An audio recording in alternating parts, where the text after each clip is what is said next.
Oh yes, I think I'm gonna do y'all general chicken with rice. And I'm gonna get an egg roll with it. It come with that one. It come with that one. That one.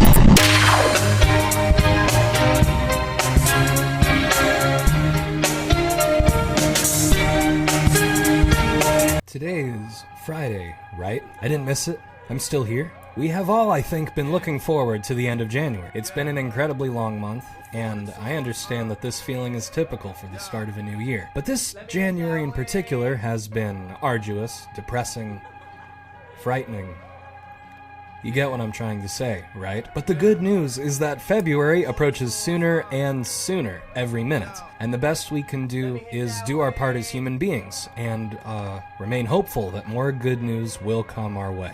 All that's to say is now that January is basically over, we're back for another installment in the Car CD Swaps program on the TV channel. Today is officially episode 2 of me doing this. And if you remember from a month ago, I pulled 6 CDs out of my car and had a nuanced discussion about the artists and music on each one. At the end of that first episode, I went into my cabinet and chose 6 new ones to rotate in. So that's also going to happen today. I typically have a pretty eclectic taste when it comes to figuring out what I'll listen to as I drive, park, idle, run red lights. And I'm excited to not only talk more in depth about the ones I chose last month, but hopefully get you interested in listening to music that may be new to you in some way. That's sort of the point of me filming this process, going back and forth. Remember to click on the thumb icon on your screen. Write a comment below the video if you recognize something going on and feel like you have something to say. And of course, be sure to subscribe to this TV channel. There'll always be new things to watch on here, as long as I feel like being on YouTube.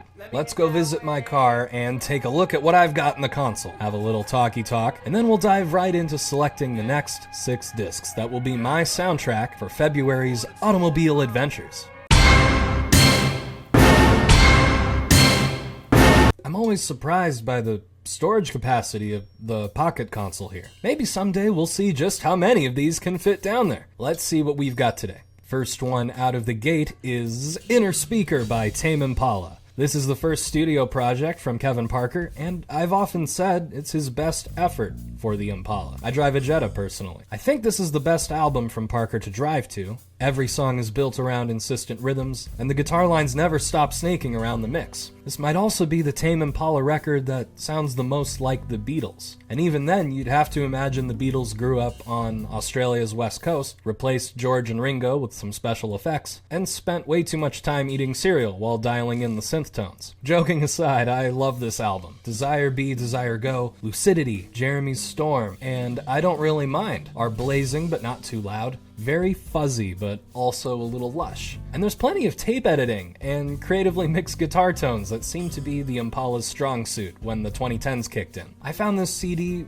relatively recently. I got it last year, and it was one of those where I kind of clocked it as soon as the CD racks came into view. Beautiful disc artwork and liner notes, just as serene as Kevin Parker is when he eats his cereal. Copies of this aren't exactly rare, but you're just not going to stumble on this one very often. Okay, excellent. Next we have Louder Than Bombs by The Smiths, released in 1987. This album, however, functions more as a compilation record. It includes lots of singles, B-sides, and outtake tracks that featured on other releases as early as 1983. I've had this CD for as long as I can remember collecting them. But I didn't really appreciate Morrissey and Johnny Marr's songwriting until I was in high school. And even then, I paid more attention to albums like Meat is Murder and the companion piece to this one, The World Won't Listen. I'm very glad I got into this album, because Sheila Take a Bow, Shakespeare's Sister, Please, Please, Please Let Me Get What I Want, and Asleep are very strong songs. Johnny Marr's guitar tones are very sleek, and the production is very late 80s, but in the best way. And even though Morrissey gets canceled a lot, I've got to appreciate his powerful voice and lyrics even today. Check out the rainbow effect my camera put on the disc. Crisp and smart looking album booklet too. Copies of this record, I don't think are going to be that hard to find.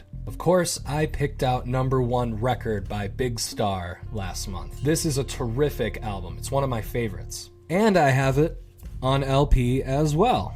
This has early power pop, 70s light rock, 70s harder rock, and some of the coolest vocal harmonies ever, I think. Alex Chilton from the Box Tops and Chris Bell, both from Memphis, not only share songwriting duties similar to Lennon and McCartney, but trade lead vocals just about every other song. There are fantastic car jams, lighter alternative cuts, lush ballads, just about everything you could want. It's the cleanest sounding album by the group. The others in their catalog are awesome too, but this record is just so special to me. Big star influenced artists from Elliott Smith to REM, from Wilco to The Replacements, and the song In the Street was even covered for the intro to That 70s Show. Wisconsin! Sadly, the jewel case for mine broke one time getting out of the car, so I've got to replace that soon. It's hard for me to pick a few tracks as favorites, but the first 5 songs make for an incredible run as you drive along to this album. Really, just great stuff.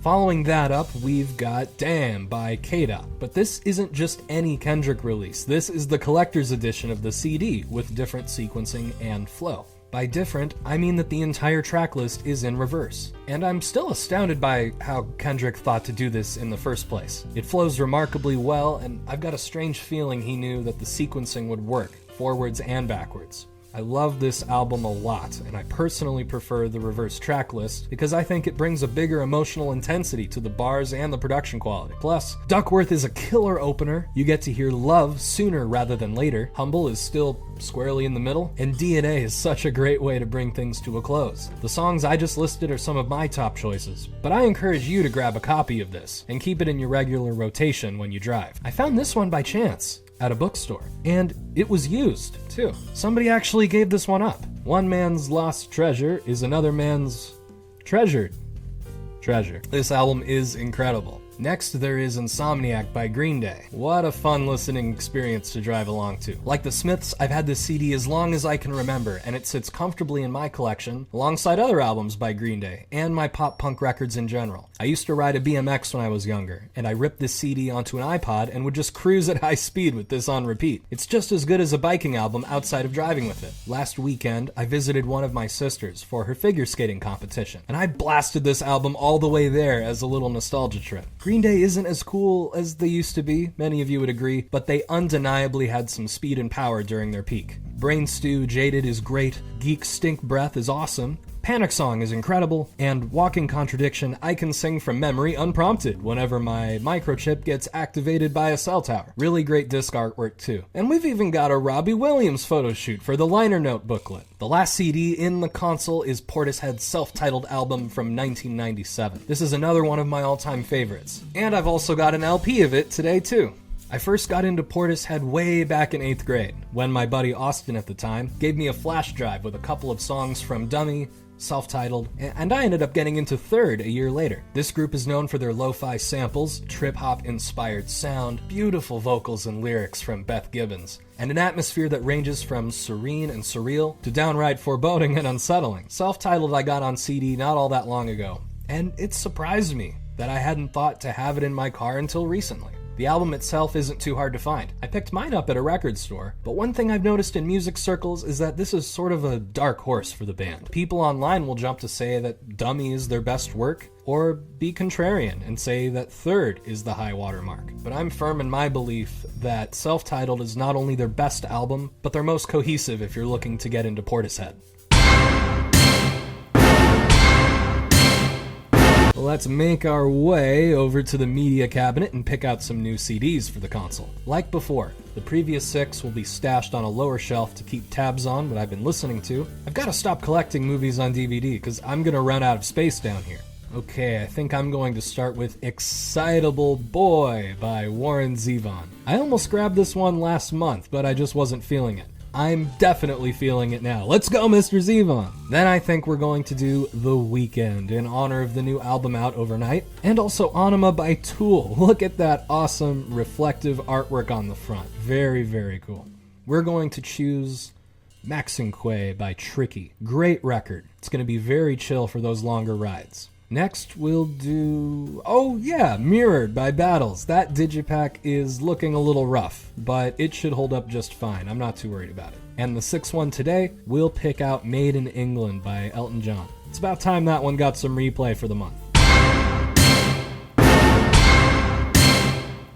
still haven't gotten the interior detailed yet. Maybe I'll create a video where we see a before and after. We'll just have to see how it goes. Over the course of February, these discs are going to get a lot of playtime. And the way this series goes, I'll discuss these again when March is upon us, before picking some new ones again. There'll of course be new video content on the way. What it'll be, you'll just have to stay tuned and tag along for the ride. This is Jack T. Russell, signing off this Friday. Good night!